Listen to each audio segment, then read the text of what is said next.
जय हिंद फ्रेंड।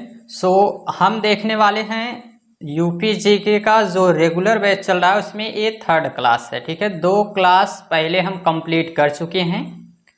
जितने भी स्टूडेंट अभी उस क्लास को कंप्लीट नहीं किए हैं वे जाकर देख सकते हैं, चैनल पर पड़ा हुआ है। ठीक है, तो पिछली दोनों क्लास देखने के बाद ही आप इस क्लास को देखने के लिए आइए। हाँ, लेकिन यदि आप आ चुके हैं और देख रहे हैं प्रीमियर वीडियो इस तरीके से जो आपको लगता है कि लाइव चल रहा है, ठीक है, तो उसमें आप लोगों को समझ में सारी चीज़ें आएंगी। ऐसा नहीं है कि आप लोगों को किसी भी प्रकार से लगे कि ये थोड़ी सी तीसरी क्लास है तो हमको समझना है, इसका टेंशन नहीं लेना है, सारी चीज़ें आपको समझ आएगी। ठीक है, तो ये चीज़ तो है यहाँ पे। बाकी आप अगर दोनों कंप्लीट कर लेते हैं तो आपको काफ़ी ज़्यादा जो है थोड़ा सही रहेगा कि आपको सारी चीज़ें समझ आएंगी, तो इसमें कोई दिक्कत नहीं है। ठीक है, तो फिर हम क्लास स्टार्ट करते हैं। इससे पहले कुछ बेसिक बातें जो हम पहले डिस्कस कर चुके हैं, तो हम बस ये देख लेते हैं कि आखिर क्या क्या चीज़ हम लोग इसमें कवर कर चुके हैं।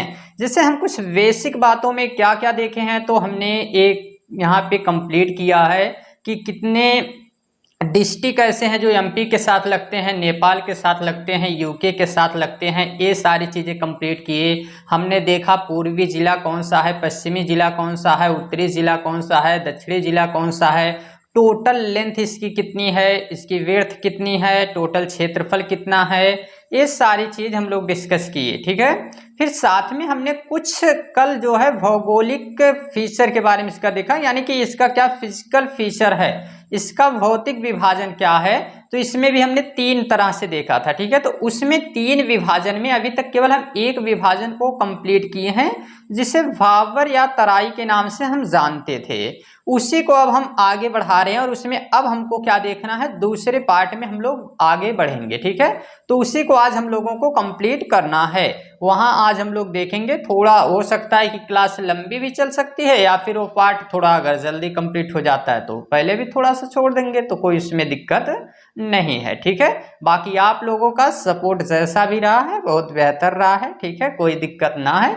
बस चलते हैं, हम लोग क्लास स्टार्ट अपनी करते हैं। ठीक है, ज़्यादा बातें आपसे नहीं करना है, तो क्लास हम लोग स्टार्ट कर देते हैं। सबसे पहले तो थोड़ा सा अभी हम साइड हो जाते हैं और यहाँ पर एक कैमरा, बस इतना ही आपको दिखता है। उसके पीछे का रीज़न है कि बोर्ड पे मतलब है नहीं, तो यहाँ पे आपको इस तरीके से बोर्ड पे पढ़ाने के लिए हमको कैमरा उतना ही हम यूज़ करेंगे। तो बाकी हम लोग यहाँ देखते हैं, कोई दिक्कत आपको नहीं होगी। ठीक है, तो पेन थोड़ा सा हम यहाँ ले लेते हैं एक, और आगे हम लोग क्लास अपनी स्टार्ट कर देते हैं। ठीक है, अगर इसमें किसी भी तरीके से कोई समस्या दिखे तो आप बता सकते हैं कमेंट बॉक्स में। तो चलिए स्टार्ट करते हैं क्लास को। क्लास में हमने जो चीज़ देख लिया है, अब ये देखिए आपका पहला क्लास था। ठीक है, ये पहला क्लास हम लोग कंप्लीट किए हैं, और इस पहले क्लास में जो डे 1 है, इसमें आप लोगों को राजनीतिक परिचय के बारे में बताया गया है। ठीक है, तो राजनीतिक परिचय कंप्लीट हो चुका है आप लोगों का। अब अगला हम लोगों को जो देखना है वो क्या देखना है, तो अब हम आगे बात करते हैं। इसके कुछ फिजिकल फीचर भी हम लोग डिस्कस कर लिए हैं, और फिजिकल फीचर में किन चीज़ों के बारे में हमने बात किया है, तो इसमें अगर आप लोगों को हम बताएं तो यहाँ ऊपर जो है हमने आप लोगों को बताया है कि यहाँ ऊपर जो है, थोड़ा सा कलर चेंज करते हैं। ये ऊपर वाला जो भाग है इसको हम लोग क्या नाम दिए हैं, इस पूरे भाग को, ये जो ऊपर वाला भाग है यहाँ पे हमने एक अलग नाम दिया है इसको भाबर तराई का क्षेत्र, और भाबर तराई का क्षेत्र कंप्लीट है। इस निचले भाग की अगर बात करें, यहाँ ज़्यादा ऊपर थोड़ा चला गया, इस निचले भाग की अगर बात करें तो इसको हमने क्या नाम दिया है, यहाँ पे हमने नाम दिया है दक्षिणी पठार कह सकते हैं, या फिर प्रायद्वीपीय पठार कह सकते हैं। यहाँ बीच वाले क्षेत्र को हमने आप लोगों को बताया था कि यहाँ पे क्या रहेगा, तो यहाँ पे गंगा यमुना का मैदान है, और इसी के बारे में आज हम लोगों को डिस्कस करना है। तो देखते हैं पहले। ठीक है, हम लोग जो है एक प्लस स्लाइड कर लेते हैं भाई।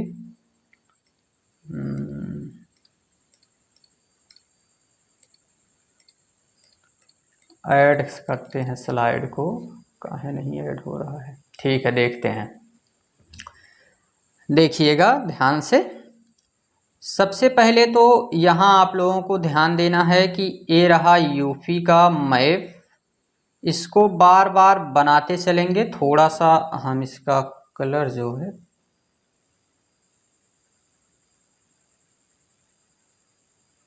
लाइट भी चली गई।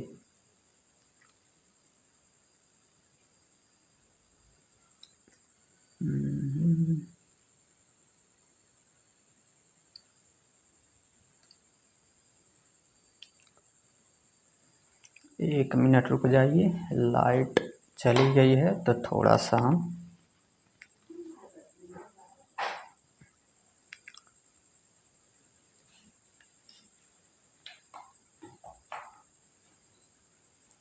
अभी ठीक है। तो देखते हैं हम लोग यूपी का ये रहा मैप, ठीक है, ये यूपी है हमारा। और इसमें हमको क्या देखना है कि हमने आप लोगों को बताया है इस यूपी में यहाँ ये बलिया था, बलिया से इधर सोनभद्र और फिर आगे बढ़ेंगे तो ललितपुर होते हुए आगे इधर बढ़ जाएंगे हम लोग और यहाँ शामली से होते हुए यहाँ पहुँच जाएंगे। ठीक है, बस एक ऐसा लगे कि हाँ मैप जो है बस उसी तरीके का है। रफली मैप तो इसको तैयार करना ही है, एग्जैक्ट होने की कोई ज़रूरत नहीं है।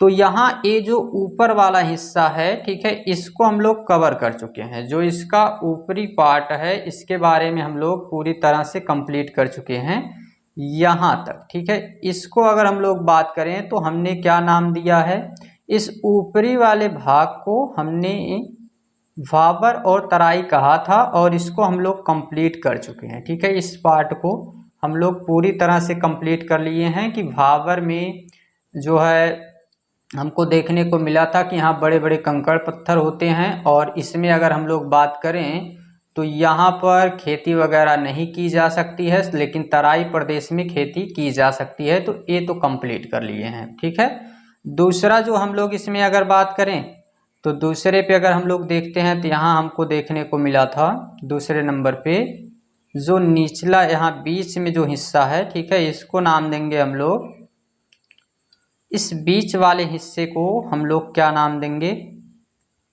यहाँ पे हमको देखना है तो इस हिस्से को हम नाम देंगे गंगा यमुना का मैदान। ठीक है, इसको गंगा यमुना का मैदान कहेंगे और इसी के बारे में अब हम लोगों को पढ़ना है। ठीक है, गंगा यमुना का ये जो मैदान है।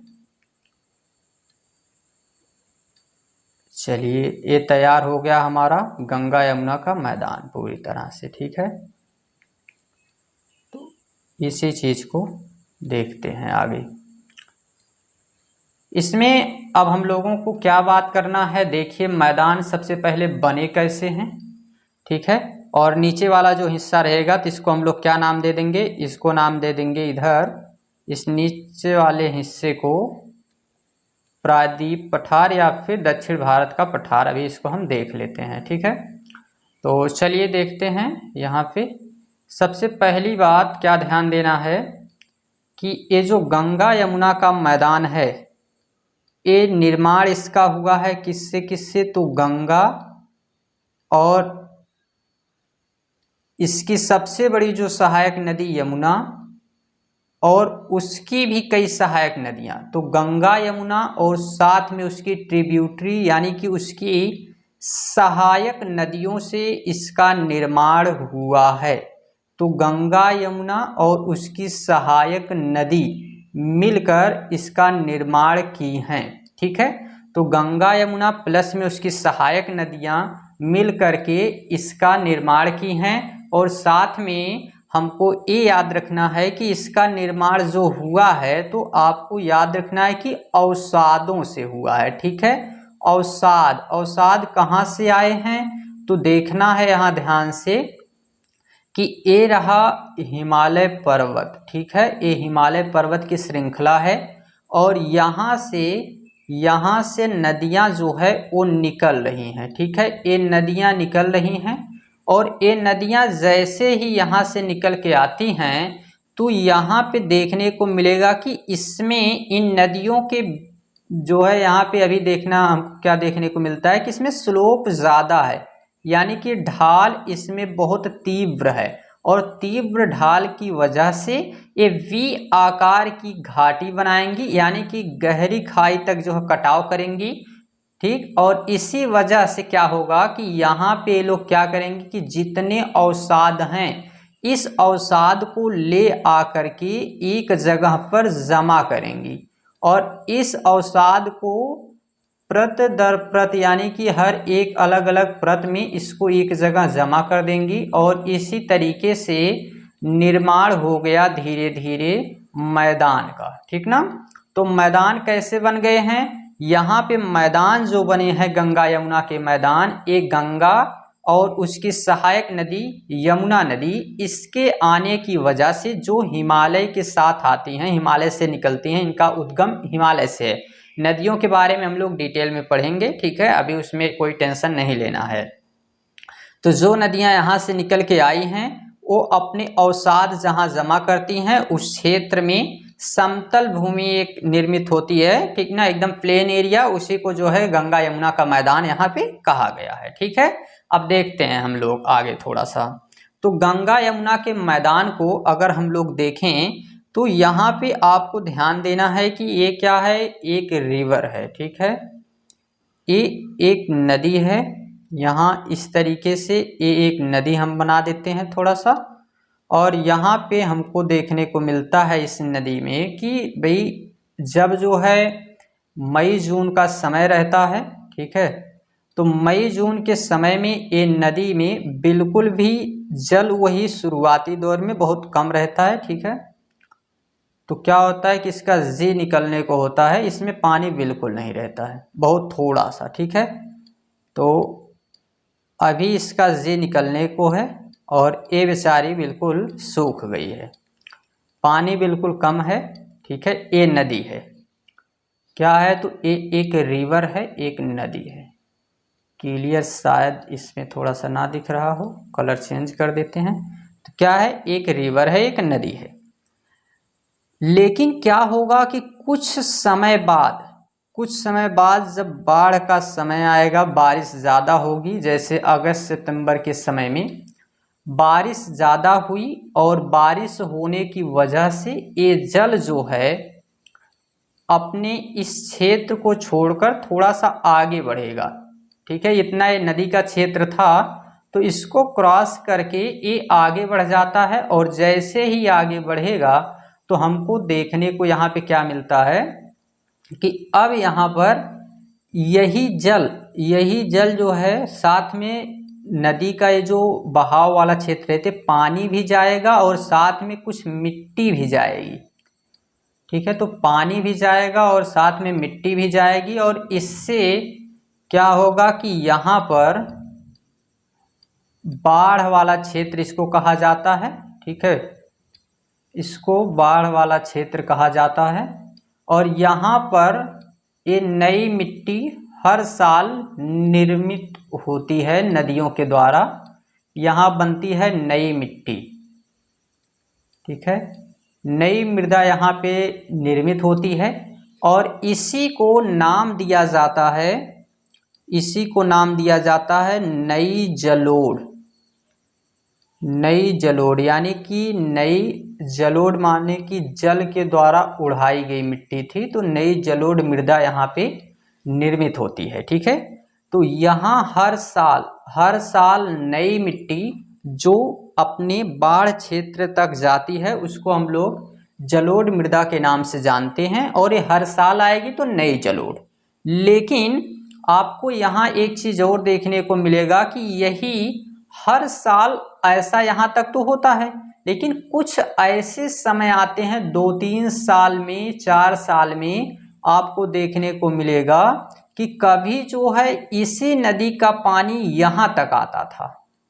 ठीक है, इस नदी का पानी यहाँ तक आता था और इसी वजह से क्या देखने को मिला कि जब नदी का पानी यहाँ तक आ रहा है भाई, तो इसमें क्या होगा कि अवसाद यहाँ तक आएंगे और जब ये अवसाद यहाँ तक आ रहे हैं तो इसका मतलब है कि यहाँ पर ये जो नई ये मृदा होती थी जो 3-4 साल में एक बार परिवर्तन होता है इसमें, तो ये पुरानी मिट्टी हो जा रही है अगर 3-4 साल यहाँ बाढ़ इतनी ज़्यादा नहीं आई तो इसी को हम लोग क्या नाम दे देते हैं, इसी को नाम दे दिया जाता है पुरानी जलोढ़। ठीक है, इसी को नाम देते हैं पुरानी जलोढ़। तो जो हर साल नई मिट्टी आ रही है उसको नाम दिया जाता है नई जलोढ़। जलोढ़ को इंग्लिश में एलुवियल कहते हैं। तो न्यू एलुवियल सॉइल और ओल्ड एलुवियल सॉइल यानी कि नई जलोढ़ मृदा और पुरानी जलोढ़ मृदा निर्माण कैसे हुआ है, तो ये जो नदी थी, नदी का ये जो जल था, ठीक है, ये नदी का जो जल था, यही नदी का जल जब हर साल बारिश आए तो अगर जो है यहाँ जो इसका बाढ़ वाला क्षेत्र है, अगर यहाँ तक जल पहुँच रहा है, हर साल वहाँ नई मिट्टी पहुँच रही है, तो इसको नाम देंगे न्यू एलुवियल सॉइल, नई जलोढ़ मृदा। बट यदि यही आगे बढ़ जाता है 3-4 साल में, या फिर आप देखेंगे कि एक और एग्जाम्पल आपको हम देते हैं थोड़ा सा, ठीक है, कि कई बार ऐसा देखने को मिलेगा कि जैसे यहाँ देखिए, यहाँ पे ये एक प्लेन एरिया है, ठीक है, प्लेन क्षेत्र था। थोड़ा सा यहाँ पे आपको देखने को मिलेगा कि यहाँ से अगर हम जल गिर रहा है, ठीक है, यहाँ मान के चलिए कि आपने किसी पात्र से, किसी बर्तन से यहाँ पे आपने जल गिराया, ठीक है, और जैसे ही आप जल गिरा देते हैं तो जल गिराने के बाद आपको क्या देखने को मिलेगा कि यहाँ जल गिराने के बाद यहाँ से जल जो है इधर की तरफ जाएगा, जिधर थोड़ा सा स्लोप रहेगा, जिधर ढलान रहेगी। तो यहाँ जाते जाते एक समय ऐसा आएगा कि ये बिल्कुल प्लेन हो जाएगा, ठीक है, यानी कि एकदम इसके एग्जैक्ट हो जाएगा, ठीक है। तो अब क्या हुआ कि इधर थोड़ा सा ऊपर दिखेगा और इधर थोड़ा सा ढलान टाइप, तो यहाँ से अब पानी क्या इधर जा सकता है, तो बिल्कुल नहीं जाएगा। तो इसी तरीके से क्या होगा कि जो नदी का ये क्षेत्र होता है, तो नदी का क्षेत्र जब बार बार यहाँ तक मान के चलिए जल पहुँच रहा है, तो एक समय आएगा यहाँ मिट्टी जाते जाते एक उच्च भूमि का निर्माण कर देगी, और जैसे ही उच्च भूमि का निर्माण करेगी तो अब इधर जल नहीं जाएगा, ठीक है। तो यहाँ पे जो भूमि है, यही जो पुरानी मृदा है, इसी को क्या नाम देते हैं, ओल्ड एलुवियल। और जहाँ तक हर साल ये जो है नदी का बाढ़ वाला क्षेत्र जो है, जहाँ हर साल पानी पहुँचता है, नई मिट्टी आती है, वहाँ उसको क्या नाम देते हैं, नई जलोढ़ मृदा। लेकिन इन दोनों के नाम अलग अलग हैं, देखना है नाम क्या क्या है। तो जो नई जलोढ़ मृदा है, जिसको हम नाम दे रहे हैं अभी नई जलोढ़ मृदा, एक मिनट, जिसको हम नई जलोढ़ मृदा कहते हैं ना, उसी का एक और नाम है। तो नई जलोढ़ मृदा को नाम क्या दिया जाता है, नई जलोढ़ मृदा को हम लोग नाम देते हैं, इसमें देखिए उपजाऊ करने की क्षमता, जो किसी भी फसल को उगाने की क्षमता वो सबसे अधिक है, तो इसी को नाम दिया जाता है यहाँ पर खादर, ठीक है। इसको क्या कहते हैं, खादर कहा जाता है, खादर, क्योंकि इसमें खाद जैसी मात्रा ज़्यादा रहती है, ठीक। क्यों ऐसा, क्योंकि इसमें जो है हम लोगों को हर साल नई मृदा जो है देखने को मिलती है, तो उपजाऊ ज़्यादा होता है, ठीक है। तो इस वजह से यहाँ पर कृषि बहुत ज़्यादा की जाती है और यहीं लोग निवास भी ज़्यादा करते हैं, ठीक।